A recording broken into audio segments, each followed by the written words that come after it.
الأخلاق الأخلاق يا أمة الأخلاق، هي القطران والأعداء جربا، وفي القطران للجربى شفاء.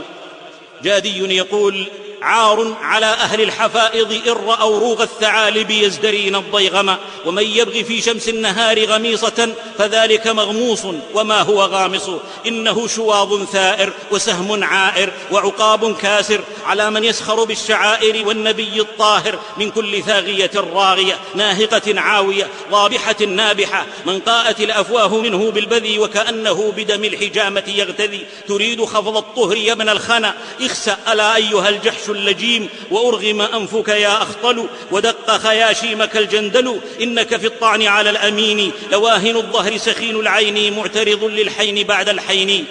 يا ضبع الخلوة خنزير الملا، وفي الملا طعامه ما في الخلا، ماذا عسى يكون عض نملة، وما يكون أيضا قرص قملة، ووزن بقة بأعلى النخلة. يا ابن الدهاليز وأبناء السكك، ويا ابن عجل لا يجي زوجي يرك، وابن البغايا والفراش المشترك، لأرسلنها عليك 7 شدادا، وألسنة حدادا، ومددا ومدادا، وجيش بيان لا يدع تلادا ولا وهادا، ولا أبعثا مني عليك عقاربا لداغة تعيا على الرقاء، وأرجمكم بحرفي كل عام كرجم الناس قبر أبي رغالي، وأرد أنف من ابتغانا مرغما، ما زلت في الحرب الهزبر الضيغما، وقد رمتكم علل اللكاعي فلم يعد لصرفكم من داعي، لتأطرن متنكم أسياف من ساعدي إني أنا خفاف، إن عدتم عدنا فكم أزلنا من ظالم إنا إذا لزلنا، أشفق على قوسك لا أراها أحكمها العلج الذي براها، ما زدت بين الخلق عن نهاق، والصقر لا يخشى من اللقلاق، ما موقع الذباب من ذي ناب، لا تنجس الأنهار أذيال الكلاب،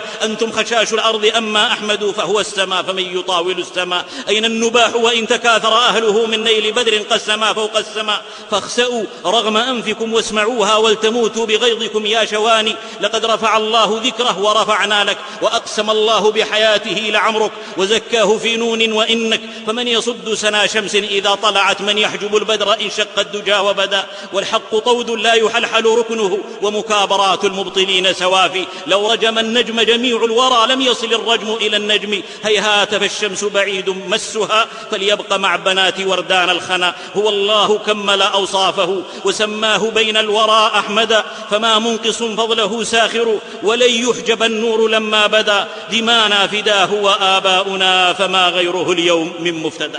لما هاجر إلى المدينة تكالب عليه الأعداء من يهود ومنافقين ومشركين ألدا، جاوزوا في عدائه حدا، وناصروا سواعا وودا، وكادوا له ولدعوته كيدا إدا، تكاد تخر له الجبال هدا، وكان بإيمانه جبلا لا نظير له ولا ندا، إن أفطرت أفكارهم بالغثاء فهو امرؤ باق على صومه، لأنه البحر ما أثرت كل الرياح الهوج في حجمه، نال البغال المنافقون من عرضه وعابوا، ولما لم يلاقوا فيه عيبا كسوه من عيوبهم وعابوا، بغال لهم في كل يوم رزية، وليس لهم من خشية الله وازع، لهم كلم رنانة لو وصفتها لنزهت عنها ما تقول الضفادع، وهذه فرية بلهاء سيدها أبو مرة، ولا والله لا أشق على المرء من أن يطعن في عرضه، والعرب أغير الأمم على الأعراض، وكلمة العرض في لسان العرب لا يقابلها كلمة في ألسنة الأمم الأخرى تترجم عنها، ورسول الله صلى الله عليه وسلم أغير الخلق، لا أنا أغير من سعد والله أغير مني، لقد جل عن أن يزدرى بنقيصة، وهيهات أن تغشى النبي النقائص. في حادثة الإفك مر صلى الله عليه وسلم بمحنة عظيمة ونازلة شاقة مضنية، تحمل فيها شهرا كاملا من الألم ما تنهد له الجبال، وأضيف لهذه النازلة أن انقطع الوحي عنه تلك المدة ليجري عليه البلاء والامتحان ويعظم الزلزال. ظل القلب النقي الكبير مقرونا بآلام أخف منها طعن الرماح ووقع السيوف على الهام، حملت من ألم ما لو تحمل من أمثاله جبل لندك تفتيتا، وصاحبه الصديق وآل بيته يا لهم عقد هول الفاجعة ألسنتهم، يا إلهي من هموم تتوالى وهجير لم نجد فيه الظلالا، فاض الألم على لسان الصديق الوقور الصابر الذي استفزته ضراوة الإشاعة، فقال كلمة تحمل من المرارة ما تعجز عنه العبارة، والله ما رمينا بها في الجاهلية، أفنرضى بها في الإسلام؟ تئن الضلوع وما يستجيب لهذا الأنين سوى الأضلع، في الصدر ضيق وما بين اللهات شجا، وفي اللسان وفي تبيانه لفف. ورسول الله صلى الله عليه وسلم في لهفة الإنسان وقلقه يتألم لألم أصحابه زيادة على ما به، عزيز عليه ما عنتم حريص عليكم بالمؤمنين رؤوف رحيم. صعد المنبر يطلب كف أذى جرثومة النفاق قائلا: من يعذرني من رجل بلغني أذاه في أهلي، والله ما علمت على أهلي إلا خيرا، ولقد ذكروا رجلا ما علمت عليه إلا خيرا. فقام سعد بن معاذ رضي الله عنه وقال: أنا أعذرك، إن كان من الأوس ضربنا عنقه، وإن كان من إخواننا الخزرج أمرتنا ففعلنا. فأخذت الحمية سعد بن عبادة فقال: كذبت، لا تقتله ولا تقدر على ذلك. فقام أسيد بن حضير فرد على ابن عبادة قائلا: كذبت، لعمر الله لنقتلنه، إنك منافق تجادل عن المنافقين. تأزم الموقف ورقص الشيطان طربا، وتمايل ابن أبي فرحا. ساءت الأحوال واختلت، ونقصت الأفعال واعتلت، وزاد الغم وفك المدغم، ووقعوا في تعسير، وكادت تشب فتنة تجعل الجمع جمع تكسير. غليان في النفوس، هيجان واضطراب. ابن عبادة اجتهلته الحمية فقال كلمة خطيرة دفاعا عن رأس النفاق في ساعة غضب نسي فيها نفسه. وأسيد يطلق أخرى غضبا لله ولرسوله ينسى فيها نفسه، فيقتحم نية سعد وقلبه وضميره، ويبقى رسول الله صلى الله عليه وسلم الشامخ العالي في السبسب الأرحب على المنبر يقتل الفتنة ويعيدهم إلى الصواب والحكمة. سعد ملء السمع والبصر، وأسيد ملء السمع والبصر. الأمر لا يتحمل فجوة أو جفوة. فيا سحر فرعون ماذا تقول إذا جاء موسى وألقى العصا؟ لم يزل يخفضهم حتى سكتوا، ونطقت الحكمة ونزل والألم يعتصر قلبه، وحال كل أحد من صحبه يا هول ذلك من مرأ شهدت، وقد وددت لو كنت أعمى لا أشاهده. عائشة يا لعائشة، كاد الحزن يهلكها، لا يرقأ لها دمع ولا تكتحل بنوم، غصص تكاد تفيض منها نفسها، ويكاد يخرج قلبها من صدرها.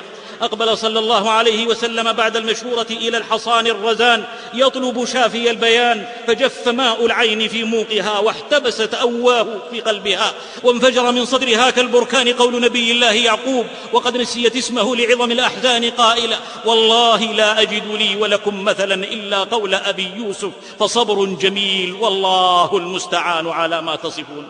ثم تحولت واضطجعت على الفراش، والله يعلم أنها بريئة. وفي النفس ما أعيا العبارة كشفه، وقصر في تبيانه النظم والنثر.